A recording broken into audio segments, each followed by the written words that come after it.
Alright, and we're back. Howdy y'all, this is Ethan Bonreal, back at it again with the Coming Out on Top videos. So this time around, we're gonna go ahead and go on a date with Tommy. So, let's go ahead and see what this kid's about. So it looks like Tommy is a former college athlete, he loves swimming and rock climbing, but he also enjoys eating at fancy restaurants, and will treat us like a gentleman should. That's pretty cool. The last person we went on a date with, Frank, said he was a gentleman, but he was actually kind of an asshole, and a broke asshole at that, so hopefully we'll avoid that. But, let's go ahead and get ready with this date. But before I get ahead of myself, I almost forgot. This date has several interesting catches on it. The first catch is that when you're on your date with Tommy, you can say things at the beginning and middle of the date that end up screwing you out of getting laid, because he gets pissed at you, but doesn't say anything till much later. The second thing is that you can actually die on this date. Like, not you get a game over because the date ends, but like, you get killed, you get murdered. And not like you get murdered up the butt, like you get murdered to death. So you really need to be careful, friends. So, let's go ahead and kick this off, let's keep moving. While chatting with Tommy, he offers to take you to a restaurant of your choosing. You suggest Casa Paella, a fancy place downtown. You've been curious about eating real paella after Ian dumped a can of tuna over some rice one night, insisting it was the classic Spanish dish. Since both you and Tommy might end up drinking, he offers to hire a car service for the evening. Oh, that's pretty nice of him. So let's go ahead and go. Excited but nervous about dining at an upscale restaurant, you iron your shirt and your jeans. I'm not gonna lie, the promise of getting laid, like, nothing like that will get my clothes fucking ironed and my room cleaned, TBH, like that. So that's very real of you, Super Swag. I'm glad you understand this lifestyle. You pop out of the apartment as a luxury sedan with tinted windows pulls up. As you approach the car, the driver, shrouded by a pulled-down black leather cap, opens the door for you. As you're driven to Tommy's condo, you notice the vehicle's clean leather scent and enjoy its gentle ride. Wow, this is way nicer than I expected. I'm glad you appreciate it, sir. The driver turns onto a posh street and stops in front of a stately brick apartment building. The sight of it impresses you, and intimidates you a bit, too. I'll let him know we're here, I guess. You ascend the granite stairway to the front door, a shot of anxiety in your gut. Ringing the doorbell, you're greeted by Thomas. You give him the once-over, and are struck by two unavoidable observations. First of all, his height. His profile wasn't lying about him being 6'6". Second, you can't help but gulp at the size of the giant bulge in his pants. He gives you a quick hug. I mean, that's kind of real. I really don't start off meeting anyone without checking to see if they have a giant cock, TBH. That's thumbs up, Super Swag. You're really about that lifestyle. Nice to meet you, Mark. Let's get going. I'm famished. The driver opens the door for you and Tommy. Do you know where Casa Paella is? I do, sir. Tommy squeezes himself into the back seat with you. By the way, call me Tommy, please. I really only go by Thomas professionally. Okay, I go by Mark, aka Mr. Fuck You Right, aka Mr. I Trip on It, aka Mr. Why don't they text me back? But I digress. You laugh a little hard at your own joke, and then you cringe inside for laughing. You quickly change the subject. You know, I've gone by Casa Paella. You know, I'm getting really tired of saying paella. I'm just gonna call it fish rice. I've gone by the fish rice castle 100 times, but I've never been in it. Are you a big fish rice fan? Well, actually not really. Well, honestly, I wouldn't know. I've really only tried the kind that uses canned tuna. A bold if unusual twist. I believe it was served by a bogus version. I was served a bogus version by an untrained fish rice charlatan. Sounds like you may have been defrauded. There's no place in any civilized society for fake fish rice. I agree, it's like frozen dairy dessert or cheese food. These are insults to the culinary traditions that have developed these recipes. Well, you're in for a treat tonight. The food at the Fish Rice Castle is superb. Oh my god.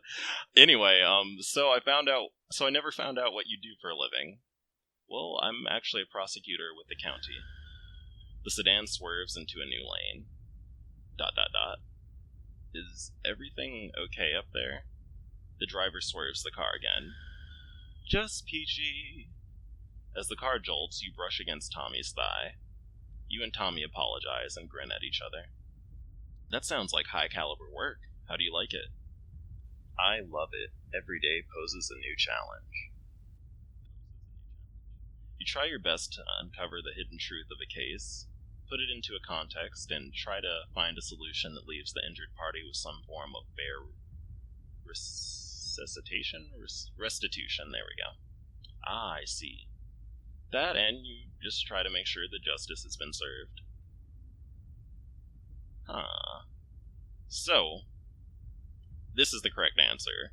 That would make me really anxious. I mean, how can you be sure you're not persecuting an innocent person? This becomes important later, incidentally, so I would go with this option. A lot of times, you're not 100% sure. You have to do the best with what you've got. That's why we have a judicial system that advocates for each side. There's no better way, short of the judge possibly having psychic powers. So, you must have doubts about that sometimes, right? Like, what if you put the wrong person away? Doesn't that bother you? Oh, yeah, of course, that's part of the job. Every career has its own price to pay. You may have to accept the responsibilities and keep moving forward. The driver laughs. Oh my god, that laugh. You and Tommy look up in surprise. Oh, sorry, just having a great time driving. I do love this job. He blasts the horn to express his enthusiasm. ... Your gaze returns to Tommy. Well, that sounds exciting, if not stressful. It is, actually. You learn to thrive on that stress, though, otherwise it'll destroy you. Sometimes the pressure of all the parties who are counting on you, the victim, their family, the police, and society, it all becomes daunting. You need ways to blow off that steam. Oh, you can't see it, but I'm batting my eyelashes sensually.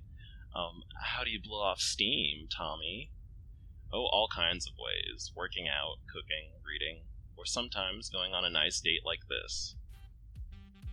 At any rate, that's enough about me for the moment. Tell me, what are you studying? English? Great, what do you plan to do with that after you graduate? Well, I mean, almost every industry is English-related to a degree. Communication is the most fundamental skill across many careers. You know, I do this when I'm talking about my major, because I have no idea what the hell I'm doing. I just say the possible benefits that have been said to me. But I just have no idea what I'm going to do. And Super Swag is in the same boat.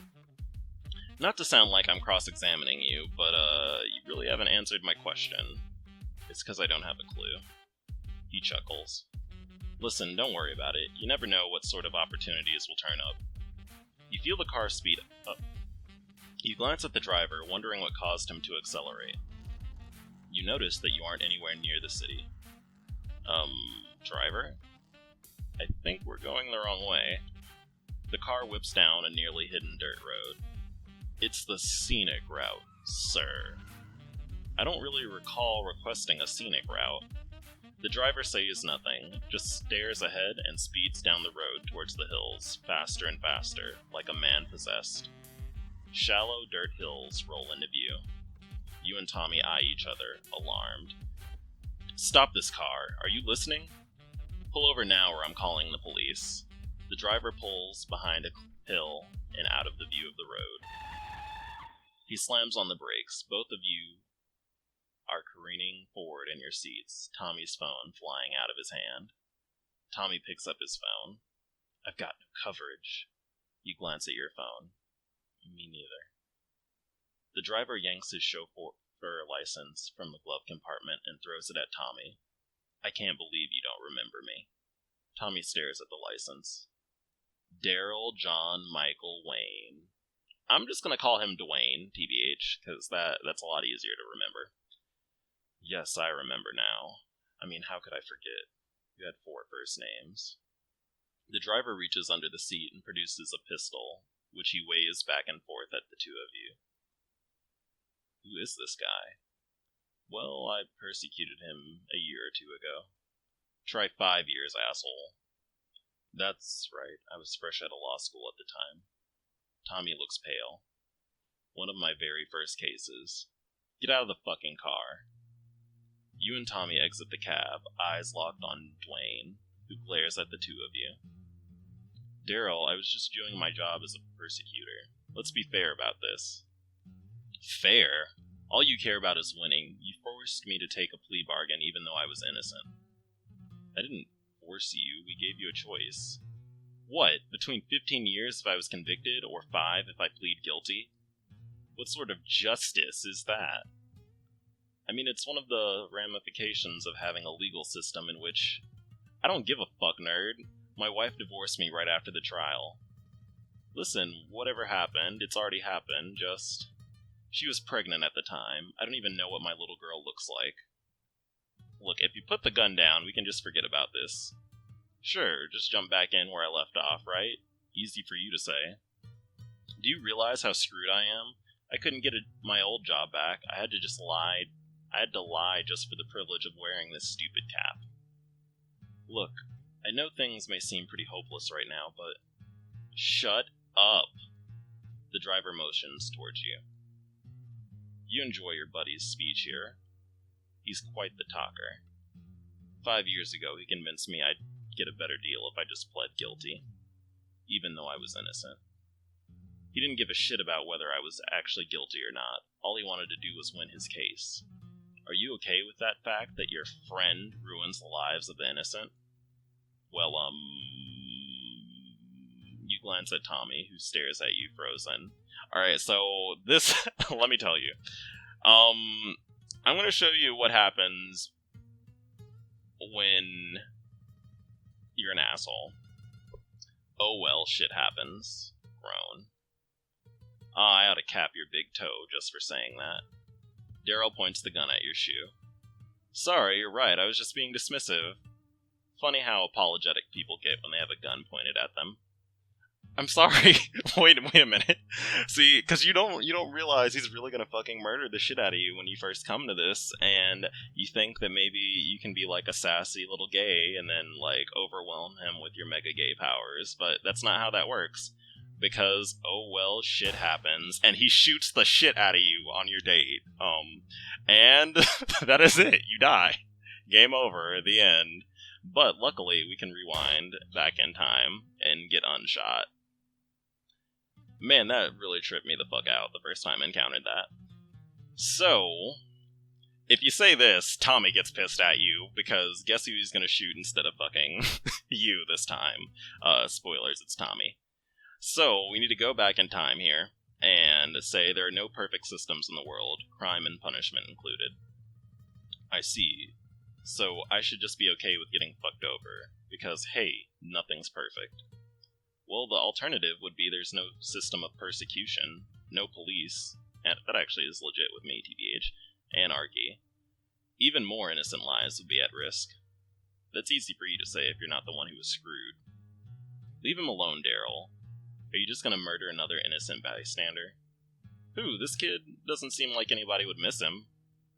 That is so not true. There's Slurpee. Who the fuck is Slurpee? Tommy shrugs his shoulders and gives Daryl a beats me look. He's my brother, my little broski. He can't feed himself, I'm his caretaker. If you kill me, you're gonna end 2 lives. The driver cocks his gun. My apologies to you and Slurpee.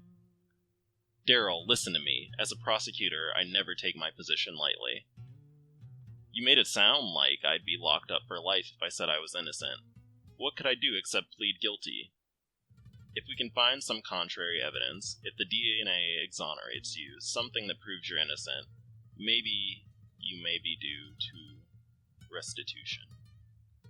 Do restitution? This is my restitution. Daryl fingers the trigger. That's so erotic. You try to keep the conversation. I'm not gonna lie, when I first encountered this, I thought this was like Daryl's kink, and we were like gonna have sex with this person who was like robbing us, and it was gonna be extremely erotic and a very good date. But it turns out that he only wants to finger our corpses, so that kind of sucks. But anyway, so if you're an asshole again, he is clearly pleased because he wants to murder the shit out of you. You've really managed to say just one stupid thing after another. At first I thought you were flustered and afraid, but it just seems you're an idiot. And he shoots the shit out of you again, and you die. So that's already 2 ways you could have died, nerds. Oh, oops, my bad. Alright, so we're going back in time here. So, either one of these are kind of okay. I prefer the top one. The top one is better in my opinion, but they get you the same ending. Everyone's trying, but some people happen to fall through the cracks. Just great. I've got a chance here to right a wrong, don't I? Or to create a new wrong. I don't see what you're doing is right. Oh, trust me, it'll help. One less lawyer in the world. Society should thank me. He points his gun at you. Okay, let's get you out of the way first. Wait, for the love of God, wait. What now? Make it quick. Alright, so this is why I call him Dwayne, because it's easier to remember his actual full name. If you get his name wrong, he gets pissed at you. And he shoots you in the face. Oh my god, and he shoots you on the face no matter what. Yeah, so you need to be really careful, nerds. Don't get shot. I know how you feel, Dwayne. You know how I feel? This I gotta hear. So this isn't the problem. He'll get pissed at you. I don't think he kills you, but Tommy gets pissed at you for fucking around. Actually, let's try it.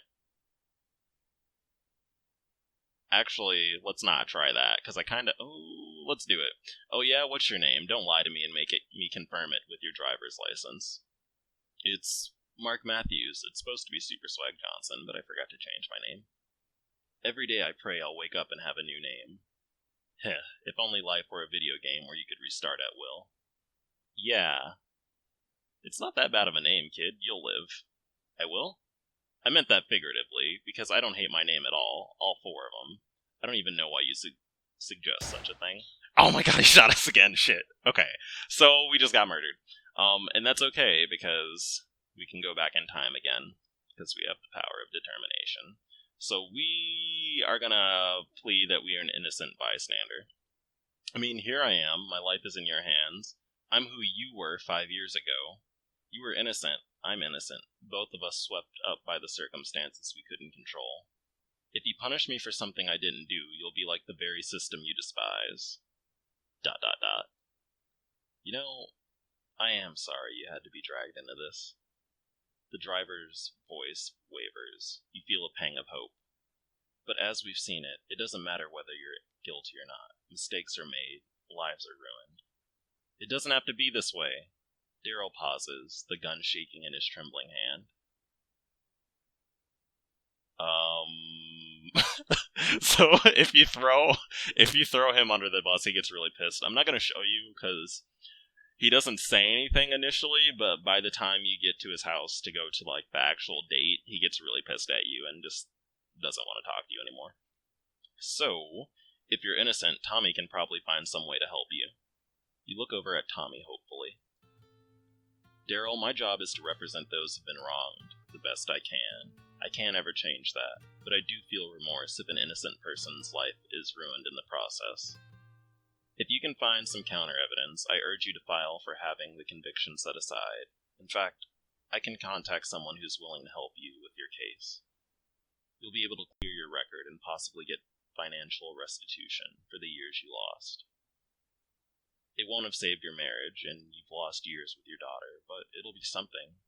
You still have a chance to clear your name and hopefully restore a relationship with her.